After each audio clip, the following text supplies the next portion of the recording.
자, 그러면 이주영 의원님 질의하시겠습니다. 네, 개혁신당 이주영입니다. 오늘 바쁘신 가운데 참석해주신 진술인 여러분들께 감사를 드립니다. 특히 지금 현장에서 외상센터에서 많은 생명들을 실제로 구하고 계신 허윤정 교수님께 특별히 다시 한번 감사의 말씀을 드리고 싶습니다. 아까 진술하실 때 내가 아는 걸 가르쳐줄 제자가 없다는 말씀이 참 마음에 와닿았습니다. 저도 똑같이 지역에서 소아응급을 하면서 그 과의 소멸 그리고 내가 아는 기술을 전수해줄 제자가 이제 더 이상 없다는 것에 너무 큰 슬픔을 느꼈기 때문에 그 아픔에 너무나 공감을 하고 다시 한번 진심으로 감사드립니다. 고맙습니다, 교수님.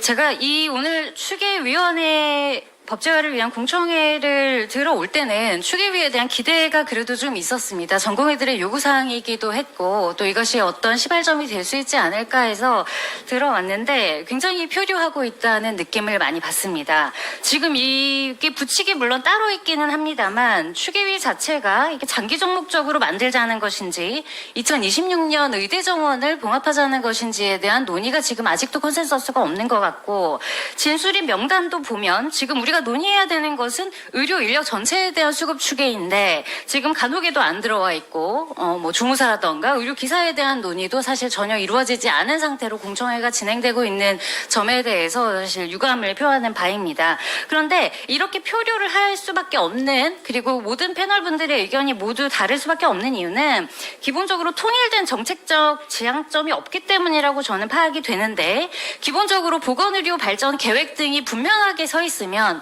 오히려 추계는 그냥 1 더하기 1 더하기 1은 3의 문제일 수 있습니다. 결과값으로 나오는 것이지 정치가 개입할 여지가 별로 없을 수도 있는 간단한 문제인데 김국일 정책관님께 제가 아까 김희지 의원님께서 정부 정책의 방향성이 있냐는 질문하셨죠. 그때 답변 중에 제가 조금 의아하다고 생각했던 것이 이게 어떤 기능부터 담당할 거냐 이런 논의가 나왔을 때 지역 편제 등에서는 좀 더 논의가 필요한데 수급 추계부터 먼저 해야 하지 않겠느냐라고 답변하셨어요. 기억하세요? 예. 근데 우리가 만약에 보건복지부뿐만이 아니라 앞으로 새롭게 뭐 인구부 같은 걸 구성한다고 치면 이 인구부가 어떤 역할을 할지 뭐 업무 영역에 대해서 얘기하고 뭐 전자정부 시스템을 어떤 레벨로 가지고 올 건지 얘기하고 예산은 얼마 쓸 건지가 있어야 공무원을 뽑는 거 아니겠습니까? 근데 이게 지금 지역 의료에 대한 것도 정의조차 아직 없는 상태에서 수급 추계부터 먼저 해야 하지 않겠냐는 거는 이게 지금 장기 논의가 아니라는 뜻인 건가요? 그런 건 아니고 저희가 이제 수급 추계 이제 정부 대안을 그때 한번 깔았지 않습니까? 거기에 보시면은 저희가 수급 추계 이제 위원회를 설치하는 것은 상해 보정심이라는 이제 사회적 합의 기구가 있고 거기서 이제 보건의료 정책에 대한 기본적인 결정을 하는 지금은 정부에서 내신 거는 기본적으로는 정부가 주도하고 관료가 집행을 하고 그 외에는 자문이나 부정심 등을 통해서 가지고 오는 내용들이 주 골자로 돼 있죠. 예, 그리고 이게 지금 의정 갈등의 사실 코어 아니겠습니까? 일단 그래서 이제 수급 추계 자체에 대해서 이제 저희가 이제 2,000명 이제 정원에 대해서 그에 대한 이제 여러 가지 이제 논란도 있고 그런 문제를 해결하기 위해서 객관적이고 공정하고 전문가들이 참여한 수급 추계 기구를 만들어서 거기서도 이제 저희가 뭐 말씀드린 정책에는 것처럼 제가 시간이 부족해서 그 질문으로 넘어가겠습니다. 자리에 돌아가셔도 됩니다.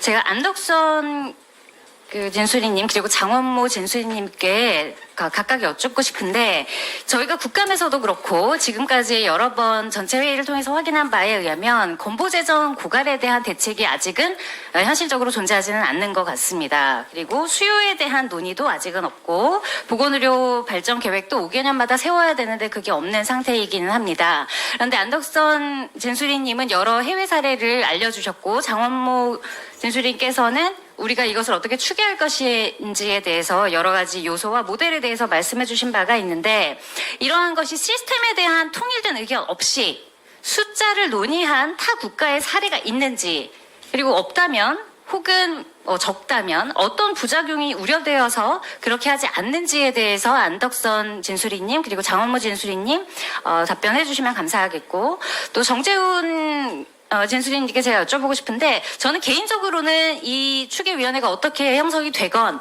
의견권을 가지고 가는 것은 좀 곤란하다고 생각하는 편이기는 합니다. 왜냐하면 이것은 보건의료 인력에 대한 것인데 이것은 여기에만 국한된 게 아니라 과학기술 인력이라던가 그 외의 복지 영역에도 연관이 되기 때문에 그쪽의 의견까지 다 종합된 이후에야 결정이 가능하다고 생각해서 그런 것인데 다만 이 자문의 전문성을 지키기는 해야 하기 때문에 이 자문 의견을 제시하되 정부에서 이 자문 의견을 받지 않거나 다른 의견을 내야 할 경우에는 충분한 근거에 대해서 투명한 논의 과정을 거치도록 강제하는 방안을 쓰면 어떨지에 대해서 의견이 있는데요. 여기에 대해서 어떻게 생각하는지 말씀해 주시면 감사하겠고 마지막으로 허윤정 교수님께 제가 여쭤보고 싶은데 추계위원회는 만약에 정부가 또 밀어붙이면 갈 수 있습니다.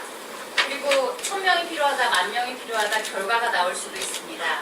추계 결과가 어떻게 나오건 현재 상태, 그리고 현재 보건의료 시스템이 큰 변화 없이 유지된다고 가정할 때 첫 번째 질문은 추계에서 외상 전문의가 1000명이 필요하다고 나와도 들어올 제자가 있겠는가?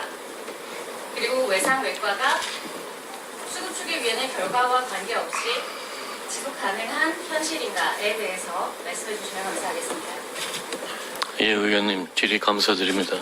그 첫 번째 질문이 어떻게 이렇게 말씀드리면 보건의료기본법에 이 나라 의료 형태에 대한 사회적 합의가 있고 그런 철학과 논리가 있는가라는 말씀이신데 사실 우리나라는 지금 사회의료보험제도로 들어왔는데 이미 너무나 기형화돼서 이게 자유계약 의료인지 조세바탕 의료인지 사회보험계약의 의료인지 전혀 마취가 들어가지 않고 우리나라만의 고유 모델이 됐고 갑자기 지속 가능성이 문제가 됐습니다. 그래서 제가 기본의료 형태 그러면은 대개 나와 있는 게 본래 사회보험 의료의 형태를 준수할 건지 아니면 조세바탕 의료를 그걸 할 건지 아니면 일부 자유의료 계약을 허용할 건지 이런 것들이 있어야 되는데 왜냐하면 사회보험이나 조세바탕 의료를 할 때 우리가 추계 사용하는 것들은 되게 주체의 제도를 갖고 있는 나라들이고 주체에 의한 소비 통제가 거기에 들어가 있습니다. 그런데 이런 것들에 대한 배려가 없으면 현재 저희가 만들어낸 전문의 숫자는 WHO 그래프를 보면 사실은 세계 상위권에 있습니다. 대표적으로 소아과만 해도 인구 10만 명당 14명을 이미 세계 최고 상위 그룹에 만들었는데도 정책 실패로 만들어 놓은 사람조차 잡지를 못하고 있는 거죠. 그걸 떠나게 만들고. 다른 거 마찬가지입니다. 그리고 그 얘기는 사실 한 세대 넘게 사회보험의 원칙, 원래 원가하고 재생산할 거를 계산해서 그걸 주고 약 병원들은 초과이익을 남기지 않고 대신 그 초과이익분이라든가 재생산에 대한 부분을 공공에서 다 해결해주고 정부 교육까지 시켜주는 이런 형태인지 이런 것들에 대해서 생산 인력은 굉장히 달라질 수가 있고 의사를 추계한다 그래도 그런 목표가 지역에 없는데 GP를 갖다 놓는 거냐 전문에 갖다 놓는 거냐 이런 것은 사실 분명치가 전혀 없습니다. 이런 것들이. 다만 지역에 가까운데 뭐 하나 있으면 좋겠다 그러는데 도시 농촌 간의 의료 격차도 사실은 WHO에서 보면 굉장히 선전하고 우수한 나라로 돼 있고 그러니까 이런 것들을 한 번쯤 야 정권이 바뀌더라도 합의해서 쭉 밀고 나갈 만한 의료 형태에 대한 합의를 볼 때가 됐다는 거죠. 그리고 나서 추계에 대한 논의를 해보자. 그러면 GP를 더 만들 건지 뭘 더 만들 건지 그런 거 없이 그냥 숫자만 가지고 하는 것은 그거는 틀린 거고요. 이때까지 불행한 역사인데 의사 추계를 1950년 이후부터 쭉 해봤지만 한 번도 제가 보기엔 맞아본 적이 없습니다. 그러니까 줄이자서 줄이면 너무 많이 줄여서 더 만들자고 또 만들자고 그러면 너무 남는다. 그 사이클을 타는데 그거보다는 좀 더 정교하게 만들어서 그 진폭을 적게 해서 위험하지 않도록 그리고 의사가 남았을 때 윤리적인 문제, 사회적 문제는 약간 모자랐을 때보다는 훨씬 큽니다. 그러니까 이런 것들을 좀 고려해 주셔서 해달라는 것과요. 아까는 뭐 잠깐 그 교육들 어떻게 교육을 시킬 거에 대한 거, 전공 교육은 어떻게 할 것인가, 그 이후의 교육은 어떻게 할 것인가, 사람을 배치해도 이 사람의 역량이 유지되는 건가 안 되는 건가, 전문의를 시골에 갖다 놔서 환자가 없으면 금방 그 사람은 자기 역량이 없어지고 맙니다. 그래서 전문의를 갖다 놔봐야 있을 수가 없는 거고, 그래서 최근에 일본이 늘렸던 정책도 실패해서 지금 줄이고 다시 줄이려는 기조로 돌아서는 게 효과를 못 봤기 때문입니다. 그래서 이렇게 복합성을 가진 추계를 할 때 다시 그 신 교수님이 말한 것처럼 이건 의료 전체하고 다 연결이 돼서 같이 움직이는 거지 이거 하나만 뗄 수는 없다는 거고요.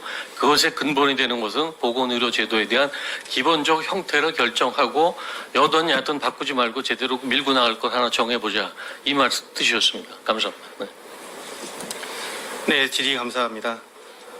먼저 타국가 사례에 대해서 제가 알고 있는 바를 말씀드리면은 유럽이나 뭐 서구 선진국에서는 전반적인 정책에 대한 기조를 정하고 그에 따른 세부 영역에 대한 정책의 기조를 정한 뒤 기술적인 의사결정을 하는 걸로 알고 있습니다. 그것을 추구하고 있고요. 다만 그쪽에서도 현실적으로 정말 이런 정책들이 긴밀하게 연결되는지는 그 안에서도 의문들이 많습니다. 그래서 그거 긴밀하게 연결되는 것을 과제로 스스로 삼고 있는 것으로 알고 있습니다. 다만 또한 이제 추가로 더 설명드리면 전체 정책과 인력 정책이 조응하지 않을 때, 또 인력 정책의 전반적인 기조가 정해지지 않았을 때 그럼 추계는 어떻게 될 것인가에 대해서는 학술적인 부분으로 말씀드리면 관점이 서 있지 않기 때문에 추계값의 변동폭이 훨씬 커지게 됩니다. 예를 들면 변수 처리의 차이에서 오는 변동폭보다는 관점에서 오는 변동폭이 훨씬 더 크다고 볼 수 있겠습니다. 구체적으로 말씀드리면 유효 수요의 관점을 볼 것이냐 아니면 잠재 수요를 관점을 볼 것이냐에 따라서 유효 수요는 이전까지의 과거를 긍정하는 관점이고 잠재 수요는 과거보다는 미래의 수요가 더 중요하다는 관점이기 때문에 많은 차이를 나타나게 됩니다. 그렇기 때문에 제가 진술문에도 말씀드렸듯이 이러한 관점들을 조율하는 별도의 분과가 필요하다라고 제안을 드린 것입니다. 또 추가로 더 말씀드리면 그러나 이제 지금 우리가 처해 있는 현실 속에서 개인적인 의견을 말씀드리면 전반적인 정책에 대한 합의를 도출해낼 수 있을 것인가 현실적으로 쉽지 않을 거라고 봅니다. 그러면 첫 시작은 의료 추계부터 시작해보는 것도 나쁘진 않겠다라는 개인적 의견을 드립니다. 이상입니다. 네, 답변 드리겠습니다. 저 의원님께서 말씀하신 의견에 동의하고요. 사실 의결권이라고 하는 것이 이 기구가 얼마만큼 과학적이고 독립적인 결과를 냈나에 따라서 충분히 다른 의미를 가질 수 있다고 생각을 합니다. 그렇기 때문에 제가 그 의견문에서 말씀드렸던 것처럼 정부나 행정부에서 이런 자문위원회나 아니면 추계위원회의 결과를 따르지 않았을 때 기록을 남겨두는 것이 저는 매우 중요하다고 생각을 하고요. 그런 기록들을 통해서 이전 세대가 어떠한 판단을 내렸었는가, 그리고 그 판단의 결과가 어땠는지를 남겨두는 게 저는 중요한 의미를 가지고 있다고 생각합니다. 이상입니다. 네, 의원님 애정어린 응원과 그리고 질의 모두 감사드립니다. 마침 제가 이 자리에서 새로운 화두로 던지고 싶은 부분을 질의를 해주셨는데 여기에서 논의한 것을 토대로 추계위가 성공적으로 구성이 된다고 칩시다. 누가 어떤 비율로 참여하든 어떻게든 결정이 되겠죠. 그래서 그 추계위가 이상적인 숫자도 뽑아냈다고 가정을 했을 때 그런 숫자를 뽑아내는 행위만으로 후대 양성이 절로 될 것인가? 절대 아니라고 생각합니다.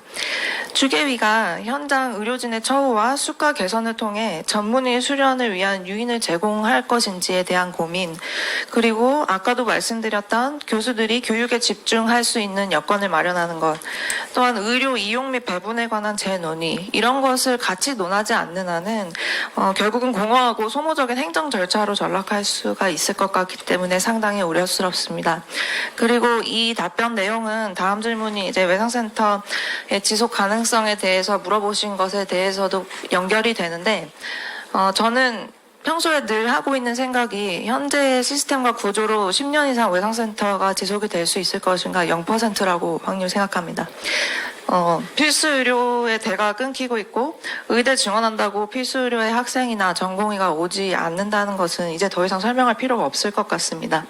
새로운 인력 공급이 되지 않고 기존 인력이 은퇴하고 지금 제가 아까 서론에서 188명의 외상전담 전문의가 현재 남아있다고 했는데 그럼 많은 거 아니야? 라고 생각하실 수도 있는데 여기에도 또 수도권과 지방의 격차가 존재합니다. 어떤 센터에는 뭐 20명에 가까운 외상전담 전문의가 있고 어떤 센터는 4, 5명으로 365일 대기를 하고 있습니다. 이런 격차 문제도 해결이 되지 않고 있기 때문에 그렇고, 또 마지막으로 복지부의 예산으로 이제 전국의 외상센터는 굴러가고 있는데 이 예산이 굉장히 최소한의 의사 인건비만 지원을 하고 보조 인력에 대한 지원은 터없이 부족합니다. 그리고 의사 인건비도 추가 근무 수당이라든지 이런 거는 각 병원에 전가를 하고 있는 시스템이기 때문에 제대로 지급되지 않고 있는 경우도 있습니다. 그리고 원가 이하의 행위별 수가제로 이제 24시간 대기해야 하는 외상센터의 모든 적자 비용과 그리고 그리고 뭐 수술방을 하루 종일 비워둬야 하는데 그런 거에 대한 보전은 이루어지지 않고 있습니다. 이런 것들이 복합적으로 개선이 되어야 외상센터가 앞으로도 지속될 수 있을 것이라고 생각합니다. 감사합니다.